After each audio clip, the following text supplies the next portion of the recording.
Za cestou k pramenům se Alžběta Petránová nemusí prodírat tmavým kapradím až do nejhlubšího lesa. Poklady v podobě téměř křišťálových studánek, i když většinou bez rudého vřesu Vůkol, navštěvuje v dosahu brněnských tramvají či autobusů. Právě má za sebou druhé kolo odběru vzorků pro projekt, který má zmapovat kvalitu vody v těchto opomíjených zdrojích. Cílem tohoto projektu je, že když si nebudete moct pustit doma vodu z kohoutku, protože v vodě z kohoutku něco bude, tak budete vědět, že za barákem máte studánku, ke který si můžete přijít, načepovat vodu a můžete se z ní v klidu napít.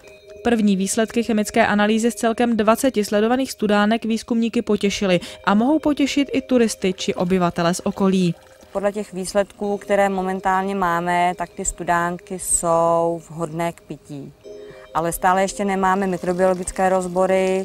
Když přijdete k nějaký studánce, tak stále člověk neví, jestli je pitelná nebo není. To by se v rámci tohoto projektu následně mělo změnit. No obecně, když navštívíte nějaký pramen poprvé, tak je to vlastně sázka do loterie. Jak je známo, ty losy nevyhrává každý. Pro Rudolfa Pecháčka je mapování studánek vášní už 20 let. Jeho rajon zahrnuje tůňky a prameny v celém kraji. Všechny informace o nich sdružuje v internetové mapě a vede i studánkovou poradnu. Zdroje vody samozřejmě v lese byly vždycky oblíbené už z toho důvodu, že často řádila cholera nebo tyfus nebo podobné věci, takže v tom lese to byla taková záruka bezzásahového území. To, že v éře vodovodů studánky zmizely z lidské paměti, neznamená, že by doopravdy zmizely i z přírody. Jen přímo v Brně a jeho blízkosti se počítají na stovky. Tak od sídla České televize, když se udělá kruh 25 kilometrů, tak vyjde takových 185 studánek.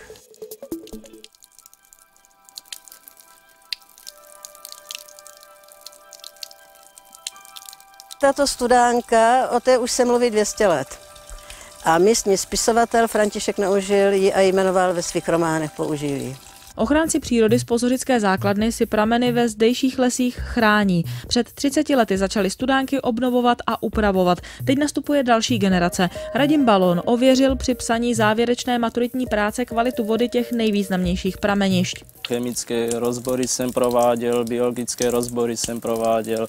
Jedna dokonce nevyhovovala biologické normě, takže se objevily 2 koliformní bakterie. Ve většině ale našel důkazy toho, že zdejší voda je opravdu čistá. V jiné by totiž nežili blešivci, malí sladkovodní korýši. Voda z některých studánek dokonce vyhovuje kojeneckým normám. Výborná, tady výborná voda, voda jak živá. Už je tady hodně dlouho a chodí se mi lidi z okolních dědin pro vodu. Čím je kvalitnější půda, tak tím déle se ta voda filtruje a tím kvalitnější je. Obsahuje více hydrouličitanu a méně těch ostatních škodlivin. Takže vlastně nakonec při ideálních podmínkách dostanete velice kvalitní vodu. Anna Holešovská z Kuřimy svou oblíbenou vodu z Janečkovy studánky před domem už ochutnat nemůže. Pramen, na který stávali lidé z širokého okolí fronty, před časem vyschl. Maminka ta mě vždycky říká, když tady stávaly ty fronty a já jsem říkala, já se snad v té vodě nedostanu, tak ona mě říká, ale upovaž se mě uvařit z té vody, z vodovodu. Já to jíst nebudu. Ale od té doby, co se tady vykácel právě ten svah nad studánkou, tak přívalové srážky potom dokončili to dílo zkázy, že pramen se víceméně ztratil. Podobný osud potkal i jiné kdysi vydatné přírodní studánky. U těch dosud živých, na které se teď zaměřila Alžběta Petránová a její kolegové z Výzkumného vodohospodářského ústavu, by měly v budoucnu přibýt cedulky s informací o kvalitě místní vody, aby i náhodní pocestní mohli bez obav pokleknout a zčeřit hladinu. Je to takový, myslím si, že malý bonus, co nám ta příroda dává, že to je nejenom hezký, ale časem může se to stát i užitečným.